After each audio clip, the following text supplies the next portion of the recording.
자, 오늘 읽으실 하나님 말씀 마태복음 9장 16절 17절을 읽겠습니다. 마태복음 9장 16, 17절 9절. 자, 마태복음 9장 16, 17절 다 찾으셨으면 한 목소리로 읽어보겠습니다. 생배 조각을 낡은 옷에 붙이는 자가 없나니 이는 기은 것이 그 옷을 당기어 헤어짐이 더하게 되며 새 포도주를 낡은 가죽 부대에 넣지 아니하나니 그렇게 하면 부대가 터져 포도주도 쏟아지고 부대도 버리게 됨이라. 새 포도주는 새 부대에 넣어야 둘이 다 보존되리라. 아멘.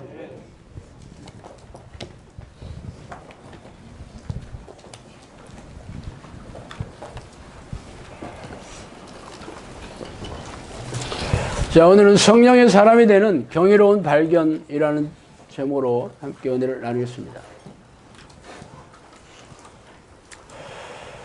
엊그제 제가 치과에 갔어요. 오랫동안 염증에 시달린 이빨 상태가 더 이상 방치하기 어렵다고 판단했기 때문입니다. 과거에 제 인생이 무지막지하게 떠내려갔던 시절에 사실 치주염이 심해져서 고통을 견딜 수 없게 되면 곧바로 가서 이빨을 뺐습니다. 그러나 새로 해놓을 돈이 없었기 때문에 방치해 두었죠. 그렇게 빠진 이빨이 듬성듬성해지면 옆으로 이렇게 들어 누워요. 남은 이빨도. 서 있지를 못해. 그래서 결국 다 빼야 되겠죠. 그러나 저는 이빨에 신경을 쓸 겨를이 없었어요. 그러나 이제 사역을 시작하면서 이제 방치해둔 이빨들을 돌볼 여력이 생겼기에 이제 치과에 좀 다니고 있습니다. 엊그제 간 치과는 제가 금왕에 와서 이제 다니던 단골 치과였는데 그 치과 원장이 치과를 간두고 뉴질랜드에 공부를 하러 갔어요. 새로운 원장이 그 건물을 다시 인수해서 환자를 보고 있더라고요. 그 원장은 나이가 저랑 거의 비슷하더라고. 한 60, 거의 다 된 것 같아.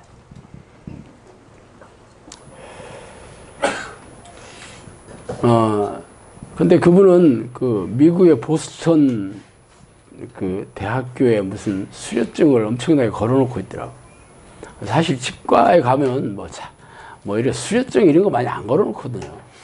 근데 그 양반은 미국 그 보스턴 대학에 수료증을 많이 걸어놓고 있는 게 좀 기이했어요. 시골에 할머니 할아버지가 그거 이렇게 중요하게 생각하겠어. 이제 먼저 엑스레이를 찍어본 결과를 저한테 보여주면서 저한테 그래요. 이빨의 상태가 너무 안 좋네요. 그래서 이빨을 뽑고 이제 뼈 이식을 하면서 결과가 안 좋으면 대학병원에 가서 턱을 깎아가지고 집어넣어서 할지도 모른다 면서 1년이 걸릴지 2년이 걸릴지 잘 모르겠다 그렇게 얘기를 하더라고요. 물론 저는 제 이빨 상태가 안 좋다는 거를 잘 알죠. 치과에 한두 번 가봤겠어. 근데 그렇게 심각하게 얘기하는 사람 처음 봤어요. 그래서 다음 일정을 잡아놓고 집에 왔는데 전에 근무하던 그 간호사가 전화가 왔어요, 집에. 자기는 다른 데로 옮겼는데 지금 우리 집사람이 집 친근해서 간호사들한테 빵도 좀 사다 주고 그러니까 엄청 잘 봤나 봐. 그래서 그 간호사가 옮긴 새로 신장 개업한 병원이었는데 거기 한번 와서 진찰 진단하면 다시 한번 해보고 결정을 하시라 그렇게 얘기를 하더라고. 그래서 그래 치과 한번 가는 게 어렵지 않겠다 싶어서 갔었습니다. 그 병원은 새로 이렇게 시작했어요. 시설도 다 새 것이더라고. 근데 그 병원 원장은 아직 40세가 채 안 됐어요. 젊은 의사더라고. 그런데 이제 당연히 사진 찍어보고 이제 얘기를 하겠죠. 뭐라고 얘기하냐면, 이빨 뽑고 뼈 이식을 한 다음에 3개월 뒤에 임플란트 하시면 됩니다. 딱 그러고 말아. 더 이상 얘기가 없어. 아니 그 전에 갔던 그 중년의 의사는 상태가 너무 심각해서 이거 혹시 이 턱뼈를 깎는다 하더라고. 턱뼈를 깎아서 거기다가 집어넣어서 뼈가 다시 생성되는데 1년 걸릴지 2년 걸릴지도 잘 모르겠고 엄청난 힘들 것 같다 이렇게 막 그러는데 이 의사는 나이도 젊은데 그런 얘기 전혀 없어. 그냥 뭐 아주 사무적으로 내 이빨 뽑고 뼈 이식하고 난 다음에 뼈가 이제 굳어지면 그때 다시 이제 이빨 심으면 됩니다. 뭐 그러고 더 이상 얘기가 없어. 너무 그 두 분의 말이 너무 비교가 되는 거잖아요. 그 이유를 아는 게 사실 어렵지 않았어요. 이 중년의 의사는 이 새롭게 도입된 임플란트 이 치료법이 너무 어렵게 느껴졌겠죠. 근데 이 젊은 의사는 이를 전문적으로 하고 있었던 의사예요. 임플란트 이 시술법이 도입된 데가 그렇게 오래되지 않았습니다. 그러니까 이 중년 의사가 치대에서 공부할 때는 없었어요. 그러니까 나와서 배운 거지. 자기가 치과 개업하면서 따로 배웠겠지. 근데 이 젊은 의사는 학교에서부터 배운 거야. 당연히 배웠겠죠. 그러니까 뭐 얘기하는 판이 좀 다르더라고. 그래서 제가 임플란트가 뭔가 공부 좀 해봤어요. 제가. 그래서 인터넷 찾아본 걸 여러분한테 읽어드릴게. 요즘은 제가 여러분 과학 공부 시켜주잖아. 인체에 전혀 해가 없는 임플란트 재료가 사람의 턱뼈와 잘 붙는 현상을 이용하여 충치나 잇몸병으로 없어진 치아나 사고 또는 종양종으로 인하여 뼈와 잇몸이 없는 부분에 대해서 미용뿐만 아니라 기능까지 회복시키는 치료를 말한다. 임플란트라는 뜻은 영어로 임이라는 말과 플랜트라는 말을 붙여 합성어인데 나무로 등을 심는다 할 때 쓰는 단어입니다. 심는 거, 나무를 심을 때 임플란트가 되겠죠. 근데 독일에서 이 독일식 발음이죠. 플란트는 독일식 발음이에요. 영어로는 플랜트가 되겠지.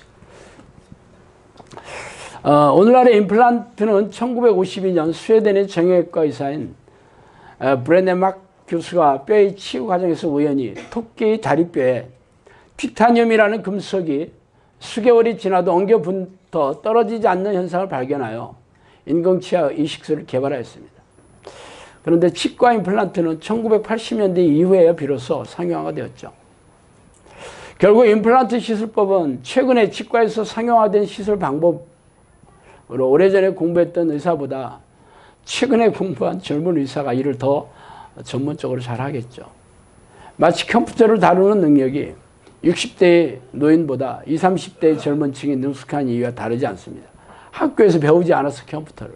저도 배우지 않았어요. 이처럼 치과 임플란트 시술법은 치과 치료의 근간을 흔드는 획기적인 방법이었죠.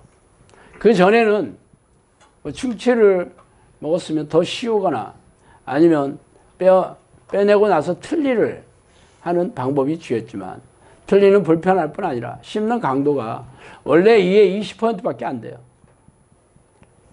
문제는 치과 의사들의 치료 능력이겠죠. 과거 임플란트 이식법이 상용화되지 않은 시절에 시대를 다닌 의사들은 임플란트 시술법을 새롭게 배워서 치료에 활용해야 되는데 이게 쉬운 게 아니었겠죠. 컴퓨터 새로 배워야 돼. 사회에 나와서. 쉽지 않죠. 저도 대학원에 갔더니 이 워드를 쳐서 레포트 내라고 하더라고. 그전에는 손으로 다 써. 컴퓨터 없었어요. 학교 다닐 때. 79학번이었거든 제가.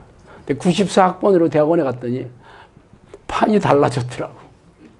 그래서 독수리 타법을 이용해서 워드를 치기 시작해서 지금은 제가 아주 잘 쓰고 있습니다. 날이면 날마다 컴퓨터 앞에 살고 있잖아.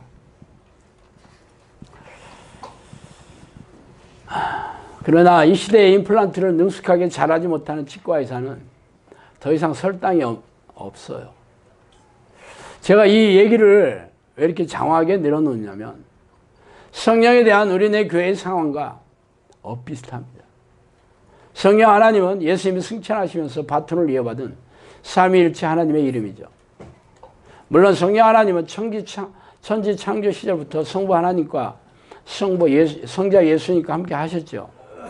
그러나 예수님께서 부활하시고 승천하시면서 하나님이 약속하신 바 성령을 기다리라는 명령에 따라 사도들과 120명의 제자들이 마가 다락방에 성령이 내주하는 기도 끝에 임재하시면서 그들이 성령의 사람이 돼 초대교회를 시작하게 되는 원동력이 되었죠. 그래서 지금은 성령의 시대라고 부르고 있습니다. 그러나 문제는 성령이 내주하는 신앙 방식이죠. 우리네 교회는 여러 성경 구절을 인용하여 영적 기도 행위를 마치면 성령이 자동적으로 들어오신다고 가르치고 있죠. 그래서 주일 성수를 비롯한 각종 희생적인 신앙 행위를 하면 천국에 들어가는 자격은 물론 이 땅에서도 성령의 도움으로 축복을 받아 성공적이고 형통한 삶을 살 수 있다고 믿고 있습니다. 근데 문제는 성령이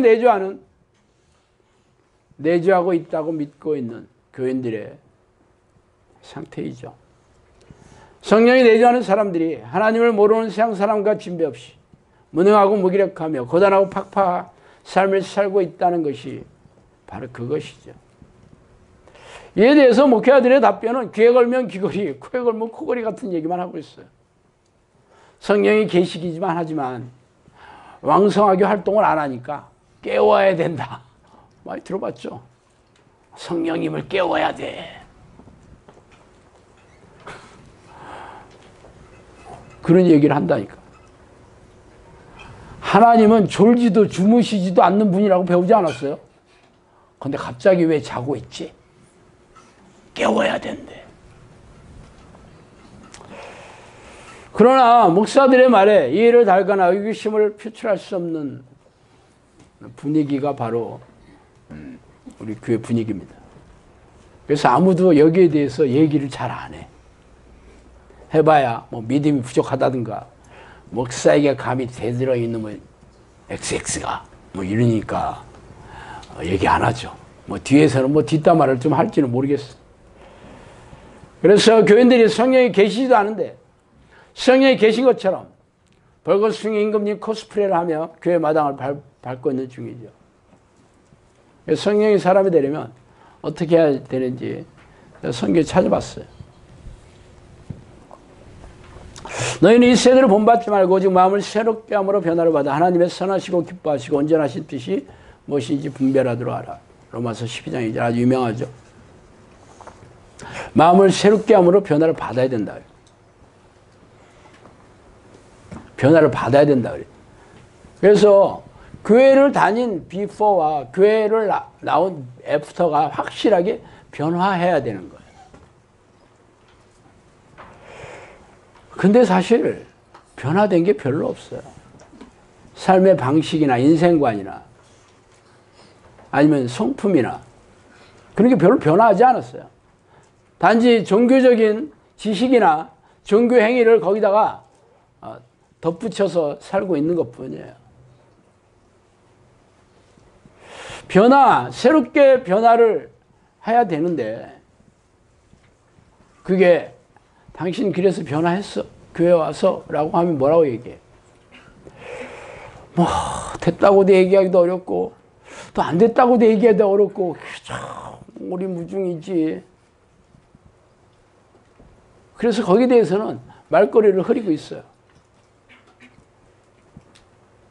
뭐 주일 성수를 성실하게 하고 있으며 11조를 비롯한 희생적인 신앙행위를 열정적으로 하고 있는 자신을 하나님이 몰라주지도 않을 뿐만 아니라 성령이 내 안에 계시다니까 뭐 변화되고 있는 중이야. 성화되고 있는 중이야. 죽을 때까지 성화될 거야. 라는 게 교회의 모범 답안입니다.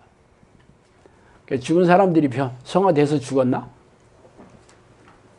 교회 다니다가 늙어서 죽은 사람들이 성화로 누가 보더라도 야 거룩하게 성품이 변화했네. 거룩하게 삶과 영혼이 변화됐네. 거룩하게 말과 행동들이 변화됐다. 그 사람 없다니까. 그냥 죽는 거지. 그런데 신학자들과 목사들은 죽는 날까지 변화되는 거야. 성화되는 거야. 그렇게 믿으세요. 라고 얘기하죠. 변화라는 말이 뭐냐면 변화. 성령님께서 그랬어요. 뇌고치, 뇌고치에서 번데기가 나비가 나오는 게 변화이다 그랬어요. 그게 변화라고. 이 고치 안에 들어가 있는 번데기가 어떻게 생긴지 아시죠? 여러분 번데기 먹어봤잖아. 그게 번데기야. 번데기. 번데기 하면 여러분이 익숙한데 번데기 하니까 좀 이상하네. 그 번데기가 변화를 해서 나비가 되는 게 변화입니다. 근데 변화라고 하기 좀 뭐하니까 생물학에서는 변태라고 하죠. 변태. 오, 변태도 많이 들어봤잖아. 바바리맨. 변태. 물론 뭐 변태라는 말이 뭐 나쁜 쪽에 쓰인 말은 아니에요. 생물학계에서는 변태라고 해요. 확실해 안 확실해? 번데기와 나비 비포와 애프터가 확실해 안 확실해? 전혀 다른 곤충이라니까. 전혀 다른 곤충이야. 징그럽고 뭔가 좀 이상하게 생긴 그런 곤충에서 화려하고 예쁘고 아름다운 곤충으로 바뀌는 게 변화입니다. 누가 보더라도 확실해. 그래서 사람들이 교회에 나와서 누가 보더라도 확실한 변화를 잘 모르는 사람들이 아니라 같이 살고 있는 가족들이 인정해주고 증명해주고 맞다고 해주냐라는 게 아니면 아닌 거예요. 솔직히 말해서 그런 사람도 별로 없지 뭐.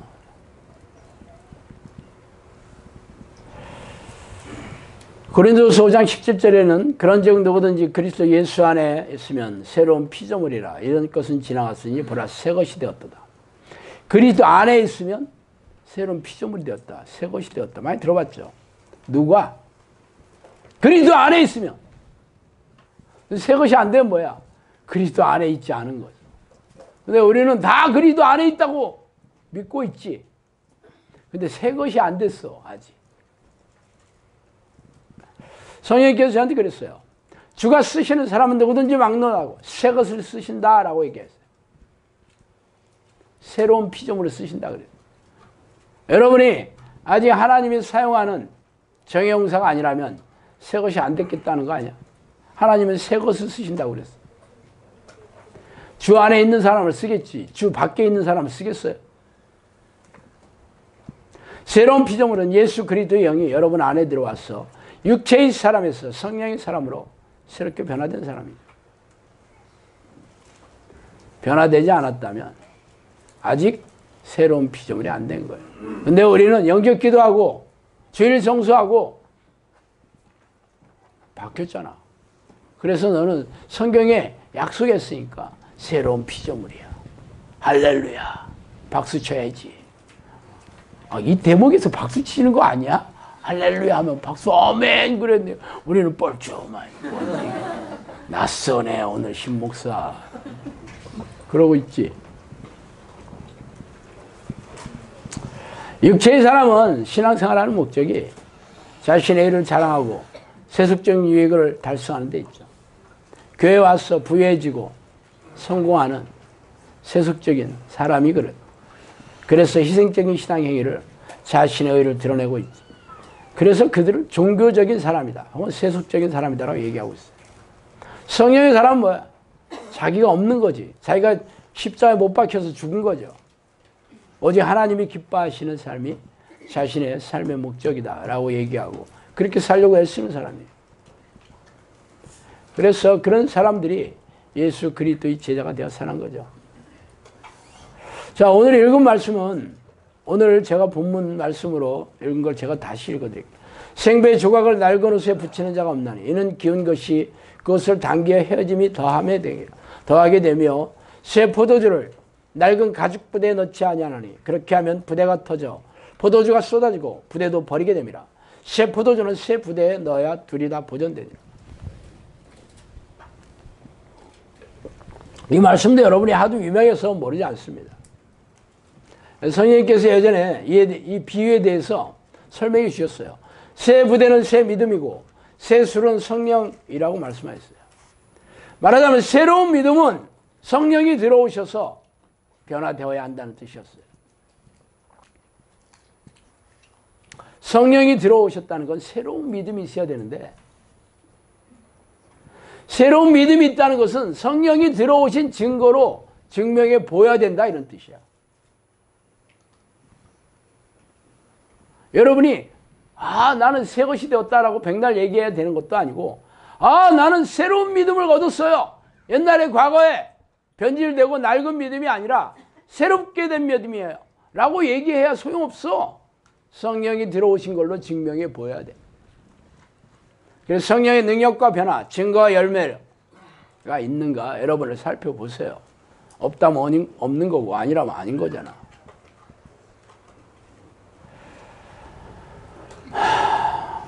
예수님께서는 성령으로 다시 태어난 성령의 사람이 되어야 천국에 들어갈 수 있다고 하시죠.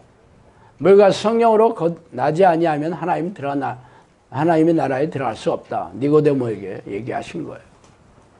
그래서 성령의 사람이 어떤 사람이야? 성령의 능력이 있는 사람이죠. 어떤 사람? 믿는 자들에게 이런 표적이 따르리니 그들이 내 이름으로 귀신을 쫓아내며 새 방언을 말하며 뱀을 집어올리며 무슨 독을 마실지라도 해를 받지 아니하며 병든 사람에게 손을 얹으니 나으리라 하시다. 이게 믿는 사람이에요. 어떤 믿음? 새 믿음! 새 믿음을 있는 사람이 어떤 사람이야? 네, 성령이 증거와 열매가 있는 사람이잖아. 이게 붙어있는 말이에요, 전부. 근데 우리는 새 믿음이라고 얘기하지만 그런 믿음의 능력도 없고 또 성령이 함께 하시는 증거와 변화와 열매도 없어. 그러면서 자기들은 믿음이 신앙생활을 잘하고 있다, 이렇게 생각하고 있죠. 초대교회 사도들과 제자들을 보세요. 그들은 예수님을 3년 반 동안으로 쫓아다녀요. 예수님이 예언한 대로 십자가에 돌아가셨다가 3일 만에 부활하신 것도 목격했어요. 엄청 놀랬지. 그렇지만 그들은 새로운 사람이 되지 못했어요. 그럼에도 불구하고 그래, 예수님이 다시 살아주셨네, 대단한 일이야, 놀라운 일이야 하지만 결국 옛날 자기 일터로 돌아갔고 옛날 집으로 돌아갔잖아. 실망하고 낙담해서 더 이상 뭘 할 수 있는 능력이 없었기 때문에. 그렇지만 예수님께서 승천하시면서 너희는 예루살렘을 떠나지 말고 하나님이 약속하신 바 성령을 기다리라 하셔서 마가 요한의 다락방에서 전심으로 기도한 끝에 성령이 오셔서 그들은 새로운 사람으로 변화됐잖아. 잘 아시잖아. 그게 새로운 사람이에요. 새 것, 새 피조물. 교회만 다니는 게 아니에요.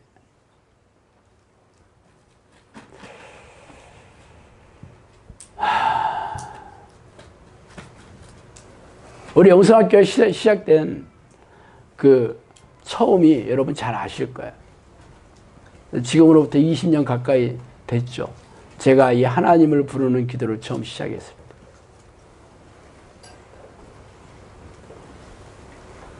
아무도 하나님을 부르는 기도를 교회에서 하지 않았어요. 근데 저는 인생 실패자가 돼서 내가 교회도 열심히 다녔 적이 있었고 신학교에 가서 3년 동안 열심히 공부했었지만 내 안에 하나님이 안 계시다는 것을 너무도 명확했어요. 내 마음과 내 영혼과 내 삶의 상태가 쓰레기 같았으니까. 그래서 인생을 포기하고 낚시하러 다니다가 너무도 내가 허무하고 허전하고 고통스러워서 하나님께 다시 한번 기회를 달라고 했어요. 그런데 뭘 어떻게 할 줄을 몰랐어.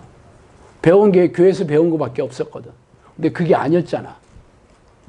그래서 집에 와서 낚시도 안 가고 침대에 누워서 고민하다가 그래, 성경을 한번 봐야 되겠다. 성경을 뒤지기 시작했어. 성경을 뒤질 때 하나님의 이름을 부르라, 나를 전심으로 찾아라, 내 마음을 다하고 네 뜻을 다하고 네 힘을 다해서 나를 찾아라, 이런 말이 들어오기 시작했어요. 그 전에도 알았던 얘기야. 그래, 내가 찾으러 교회 간 거고 교회에서 시키는 대로 했다, 이렇게 된 거였는데 하나님의 이름을 부르는 건 아니었잖아. 내가 교회는 갔지만 하나님의 이름을 부르지는 않았잖아. 이렇게 분리돼가지고 생각이 들어오더라고. 우리 하나님 이름을 불러봐야 되겠다. 그래서 내가 하나님을 부르기 시작했던 거야. 하나님 하고 부르니까 하나님이 왜 이제 불렀어? 이렇게 하지 않았다는 건 여러분 잘 알죠.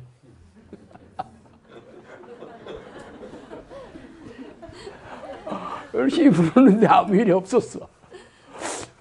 내가 열심히 하루 종일 불렀는데 왜 아무 일이 없지? 이게 아닌가 봐. 그래서 안 불렀어.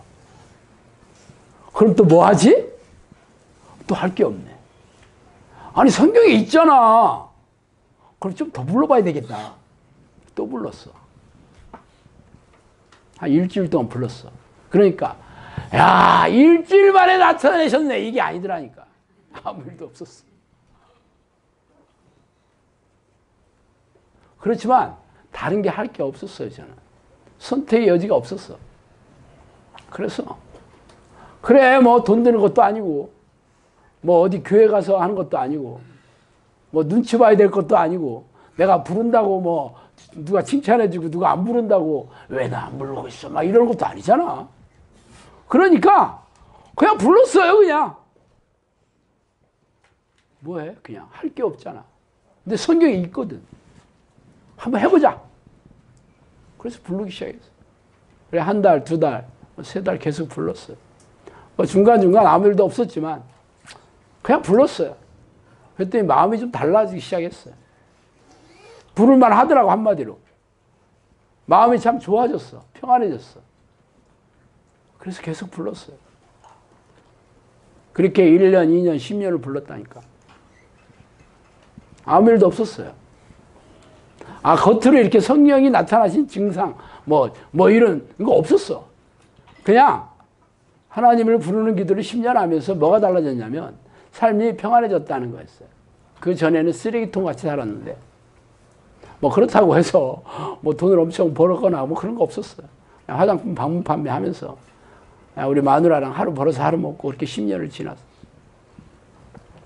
11년 차에 성령님께서 얘기해 주기 시작했죠. 3년 훈련 받고 여기 온 거라고.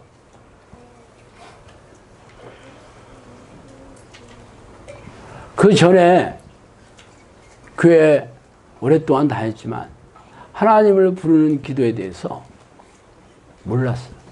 근데 그게 성경에 없었던 건 아니죠. 내가 새로운 기도를 발명한 게 아니에요. 없었던 것을 만들어내는 거 발명, 있었던 것을 찾아내는 거 발견, 디스커버리.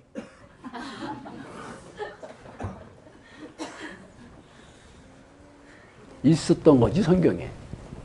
제가 발견한 거죠. 다른 사람들은 관심조차 없었지. 그래서 부르기 시작했다. 그래서 하나님이 네가 나를 죽기 살기로 찾아왔다고 인정해 주셨어요. 그리고 내가 너를 기도의 종이라 하겠다. 여러 번 얘기하셨어요. 이제부터는 너에게 내가 시키는 사역을 하도록 해주겠다. 그때부터 얘기하기 시작했어요. 앞으로 너는 귀신을 쫓아내고 고질병을 고치며 귀신들의 활동성을 알리고 영혼구원 사역과 가정구원 사역을 하게 될 것이다. 그랬어요. 그리고 정신질환자들을 불러줬지. 그래서 귀신 쫓아주는 일을 3년 동안 하면서 거기서 훈련 받았던 거예요. 그때부터는 증거와 변화와 능력과 열매가 있었어요. 그때부터.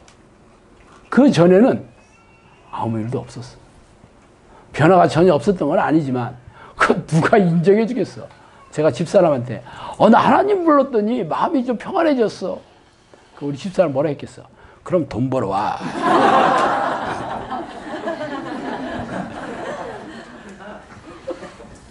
그렇게 할 우리 아내는 아니에요.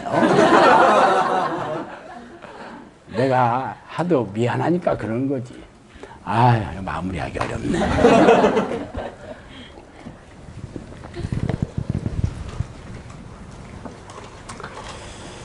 하나님을 만나는 이 신앙 방식이 기도와 말씀 아닙니까? 근데 우리네 교회에서는 하나님을 만나는 기도에 대해서 가르치지 않아. 그냥 교회 기도 시간에 네가 원하는 걸 얻어내는 것을 가르쳐. 간구래.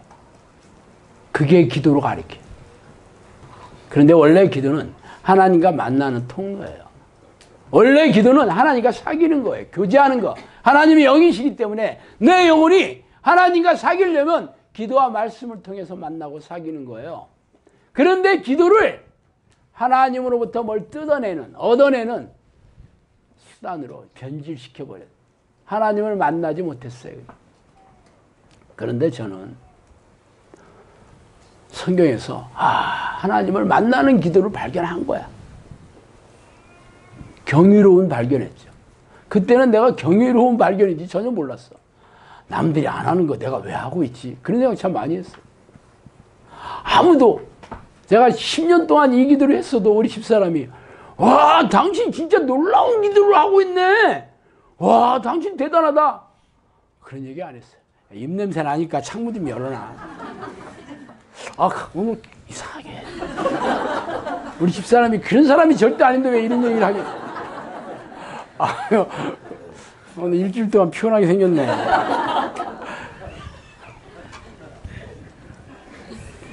하여튼 경이로운 발견은 아니었다. 그 얘기를 좀 하는 거예요. 뭐 그때 제가 10년 동안 기도했을 때 이 기도를 하는 거 아는 거는 우리 집사람밖에 없어요. 아무도 몰랐어요. 그런데 아무도 그렇게 생각 안 했어. 그때만 해도 내가 대단한 기도라고 절대 생각 안 했어요. 그냥 성경에 있는 건데 하니까 참 좋더라. 마음도 평안하고 뭐 더 이상 문제도 안 생기고 딱 먹고 살 수 있게 하나님 도와주시고 진짜 수많은 기적을 그때부터 경험하게 됐지. 그렇지만 그게 대단한 기적이다 그런 생각은 안 들었어요. 참 감사하게 이런 일도 생겨서 더 이상 돈 꾸러 다니지 않으니까 너무 좋더라고. 딱 그거였지 뭐. 감사하다 이런 생각보다도 다행이다 이런 생각이었지. 다행이다. 다행이야 요즘. 그랬죠. 10년 동안 그렇게 살았어. 근데 지금 생각하니까 엄청난 발견이. 성경에 수도 없이 있는데 사람들이 왜 그걸 몰랐을까? 물론 지금이야 미호경이 사람들을 이렇게 속여서 하나님을 찾지 못하게 한다는 걸 너무 잘 알았지만 그 당시에는 몰랐어요. 내가 이 기도를 해서 놀라운 경험을 하면서도 이 기도가 그렇게 엄청난 기도였고 성경의 위인들이 그런 기도를 해서 성령의 사람이 되고 하나님의 사람이 되었다는 게 내 눈에 띄지 않았어요. 그게 참 기가 막힌 일이었지. 지나가고.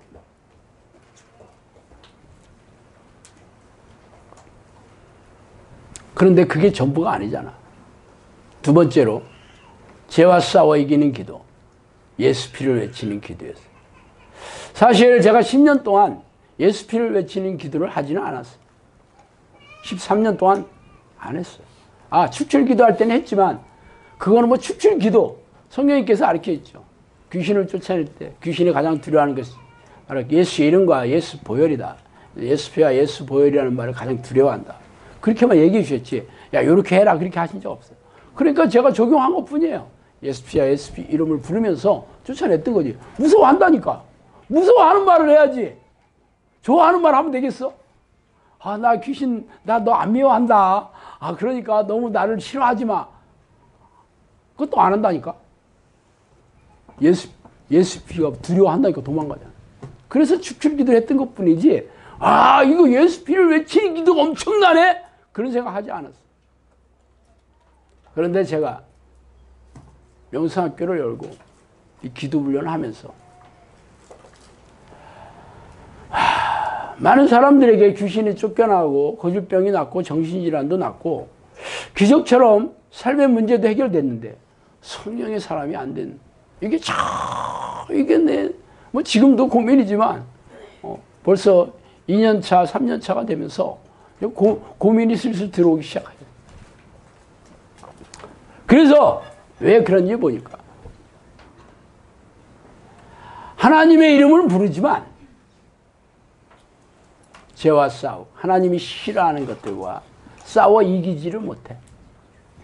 하나님이 싫어하는 이 죄들, 이 미혹의 영이 인지하지 못하게 계속 넣어줘서 하나님과 단절시키는, 분리시키는 작업을 성공을 해왔던 것을 알게 됐어요.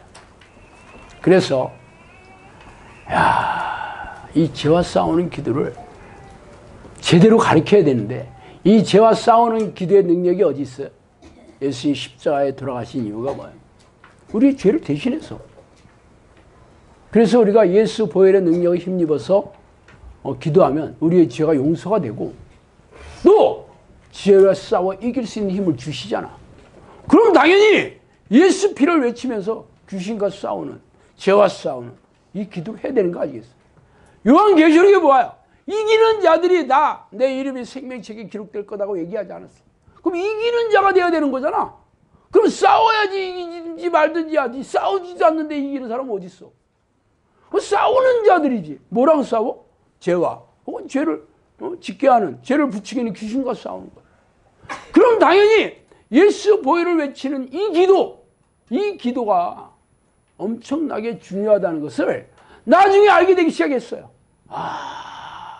이게 십자가가 그냥 교회에다가 그냥 걸어놓은, 여기는 기독교 종교 건물입니다라고 얘기하는 상징물, 장식품이 아니라 우리가 삶의 현장에서 죄와 싸우는, 귀신과 싸우는 이게 전가의 보도가 바로 예수 보혈의 능력이야. 예수 피를 외치는 능력 있는 기도. 이거잖아. 이거를 해야지. 이거를 그냥 나 예수 보혈 믿어요. 내 십자가 보혈 믿어요. 예수님이 십자가에 설리신 공로를 내가 믿어요. 말로 때우는 게 아니라니까. 써먹어야 될 거 아니야.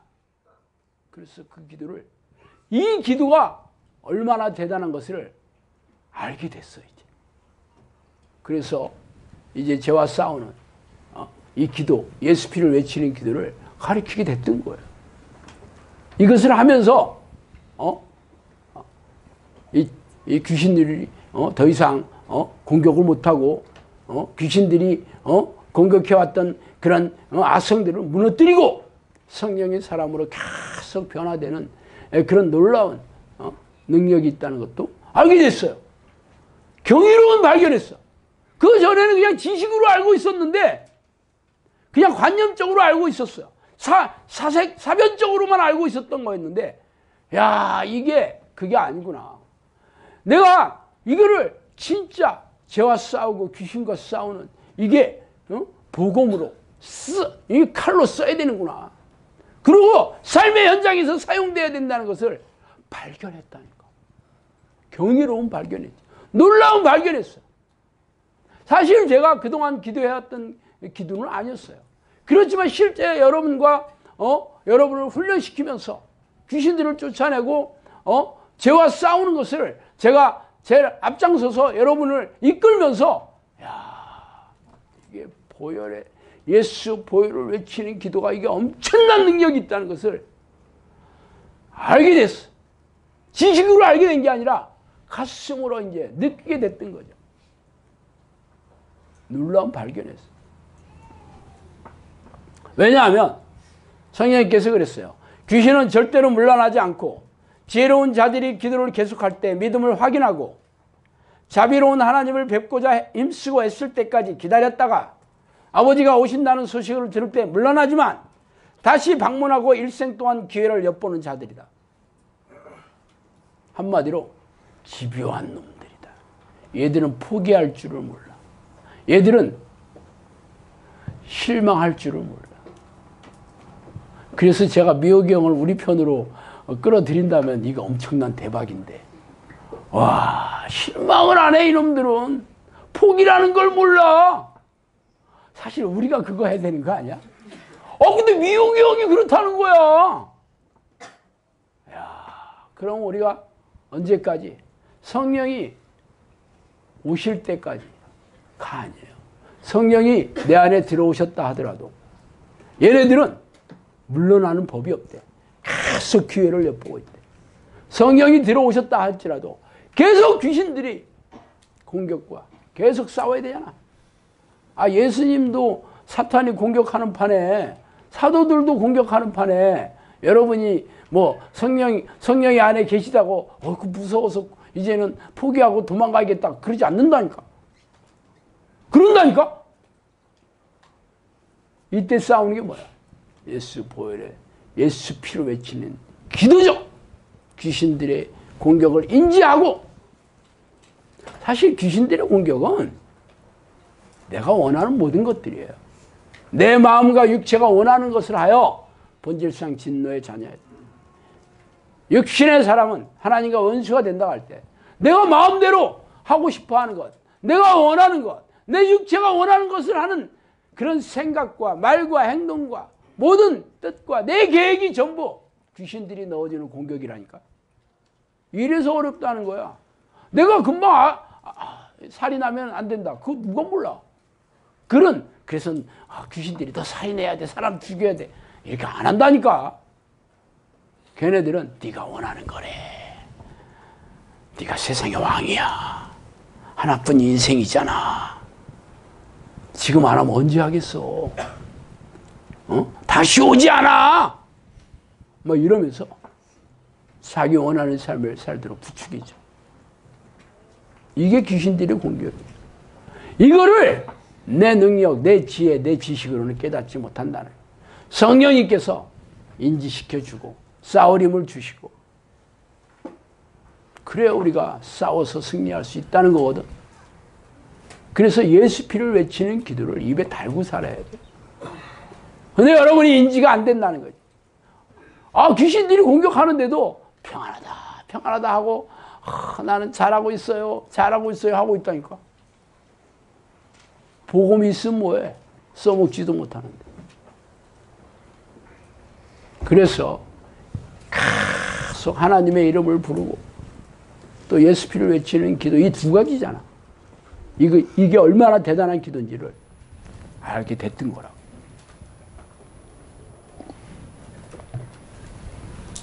사실 이러한 얘기는 교회에서 안 하는 거 아니에요.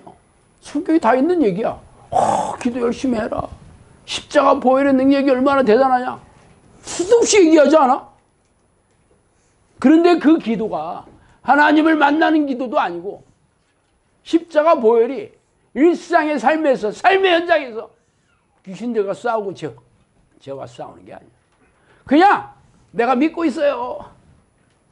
그래서 반지하고 목걸이하고, 난 교인이야, 크리스천이야, 반지 봐. 그렇게 써먹고. 기가 막히지. 치과 치료 혁명이라고 일컫는 임플란트 시술법이 개발되자 두 부류의 치과 의사로 나누어졌습니다. 하나는 이전의 치료법을 고집하며 사람들로부터 외면을 받는 의사가 되는 것이죠. 나는 틀니 만드는데 천부적인 재질이 있어.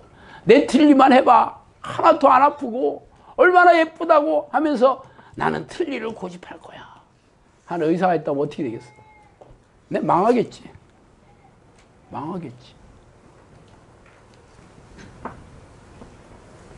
다른 한 사람은 이전의 치료법을 더 이상 고집하지 않고 새롭게 떠오르는 임플란트 시술법을 배우고 익혀서 치료에 적극적으로 적용하는 사람이죠. 제가 이 설교문을 작성하고 아침에 딱 일어났는데, 아니, 티타늄이라는 금속이 어떻게 뼈에 붙어 있다는 거야. 그 생각 딱 들었어. 쇠가 티타늄이 금속입니다. 1800년대 중반에 발견됐거든요. 그전에는 티타늄이라는 금속이 있는지를 몰랐어요.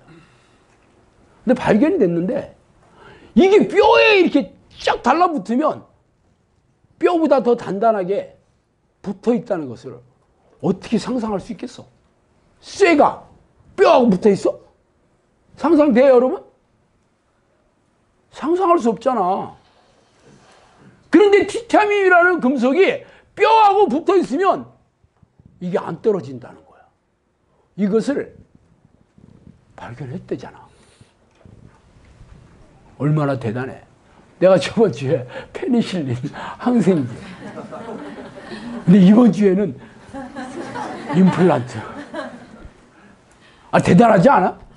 나는 솔직히 임플란트 어떻게 됐나 사실 잘 몰랐어요. 그냥 새로운 시술법이고 뭐 이빨 심어가지고 돈이 좀 많이 들어가서 그렇지 확실하다 뭐 그 정도로 다 알게 됐지 누구나. 그런데 야, 이 티타늄이라는 금속이 어떻게 뼈에 이렇게 달라붙어서 한 번 묶으면 안 떨어진대. 야, 그런 것을 발견했다는 게 엄청나지 않아? 그래서 이 임플란트 시술법이 치과 치료에 아주 획기적인 방법이 됐지. 지금은 뭐 수십 년 동안 뭐 30년, 40년 동안 경험과 지식이 있는 거 이제 아무 의미가 없어졌어. 이제는 치대 졸업하고 나서도 임플란트 공부 빡세게 해가지고 잘하면 최고 의사 되는 거야. 치과 의사. 뭐 옛날에 엄청나게 뭐 틀니 잘 만들고 더 씌우기 잘하고 뭐 그런 것도 좀 필요하겠지. 그렇지만 임플란트 못하면 망하는 치과 된다니까. 이 시대가 그렇게 바뀌었어요. 여러분도 잘 알잖아. 임플란트 처음에 나왔을 때는 엄청나게 비쌌죠. 처음에 시작할 때는 뭐 1,000만 원도 하고 그랬다 하대. 나중에 막 제가 얘기 들었을 때는 막 하나 하는데 뭐 250만 원, 300만 원. 뭐 지금은 100만 원 이하로 뚝 떨어졌지. 앞으로 더 떨어질 거야. 안 하는 사람 어디 있겠어? 옛날에는 너무 비싸서 돈 없어서 못해. 뭐 지금도 뭐 비싸긴 하지만 그렇다고 난 틀니를 해주세요 할 사람 없어요 지금은. 차라리 안 하면 안 하지. 틀니는 씹지를 거의 못해요. 그냥 뭐냐 달려 있다고 생각하면 돼. 뭐 겨우 먹는 게 유동 이게 부드러운 것들 그것만 대충 씹어서 빨리 삼켜야지. 그거 할 사람 없다니까. 근데 문제는 이 하나님을 부르는 기도와 예수피를 외치는 기도가 이렇게 성령인 사람이 되는 놀라운 방법인데 아직 우리들 그게 몰라. 임플란트는 이제 다 알려졌어. 처음에는 알려지지 않았겠지. 처음에는 시행착오도 많이 했겠지. 했더니 막 염증 생기고 이게 뭐야?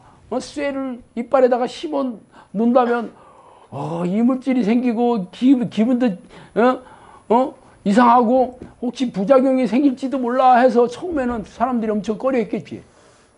왜? 안전한 시술법이라는 게 증명이 되지 않았어요. 그리고 쇠를 뼈에다 박아놓는데 그게 온전하겠어? 이런 생각이 당연하게 드는 거 아니에요? 그러니까 처음에는 돈도 많이 들었지만 누군가가 선구자가 필요했죠. 그래 한번 내가 한번 해볼게. 나 틀리하는 것보다 뭐 실패하더라도 내가 한번 해볼게 하는 사람이 있었겠지. 혹시 그 발견한 사람이 아들이 했을지도 몰라. 아무도 안 하니까. 그렇게 해서 시행착오는 좀 했지만 해보니까 너무 좋은 거야. 거의 부작용이 없다 하더라고. 원래 기존 이빨과 별 차이가 없다라는 게 이제는 증명이 돼서 돈하게나 다 해. 시골에도 다 하잖아. 하나님을 부르는 기도는 아직 사람들이 몰라. 했으면 장난 아니겠지. 성령의 사람이 된다니까.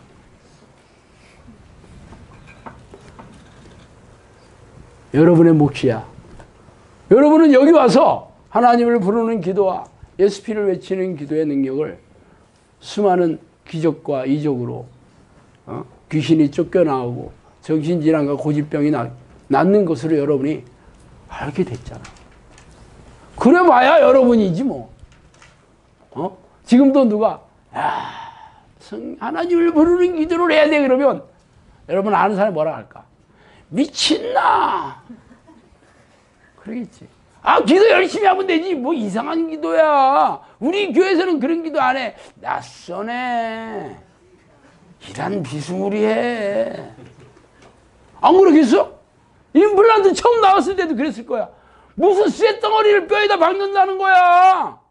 낯서네. 이상하네. 그러다가 이빨 다 망가져가지고 나중에 턱 없이 살지도 몰라. 얼마나 두려웠겠어. 똑같아요.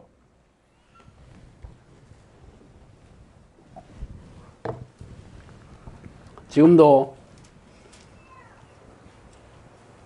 사람들이 선호하는 교회는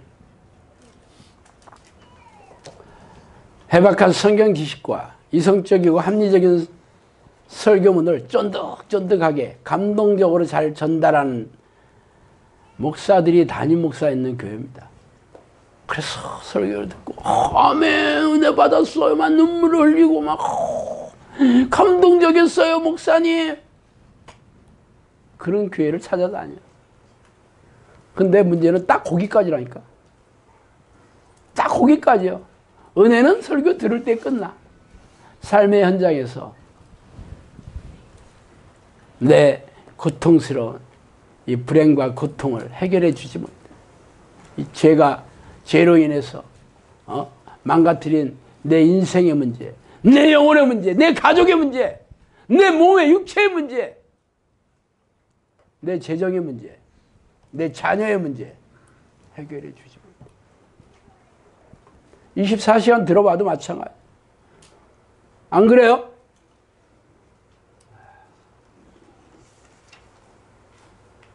그러나 이 하나님을 부르는 기도의 습관을 들여서 성령이 들어오시고 이 죄와 싸우는 기도, 예수 피를 외치는 기도로 여러분이 무장을 하면 드디어 정의 용사가 돼서 내 가정, 내 자녀뿐만 아니라 다른 사람의 삶의 문제도 해결해 줄 수 있죠.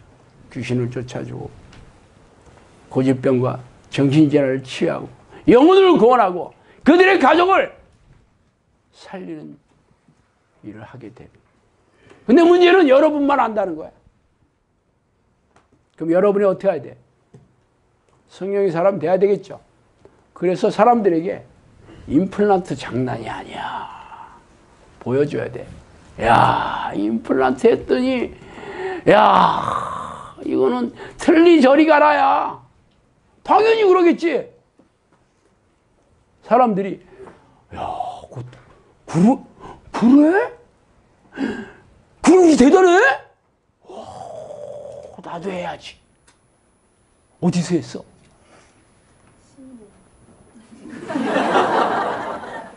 이거 얘기해주면 안 되지 또. 광고한다고. 그렇겠지. 여러분이 몫이에요. 임플란트를 알리는 전도사가 돼야 되는. 하나님을 부르는 기도, 예수 피를 외치는 기도의 습관을 들이는 게 얼마나 경이적인 발견인지 사람들에게 알려서 그들의 영혼의 문제를 해결하고 귀신을 쫓아내고 천국 백성 이 되게 하는 도구로 사용돼야 될 거 아니에요. 그래서 하나님 여러분 부르셨잖아요.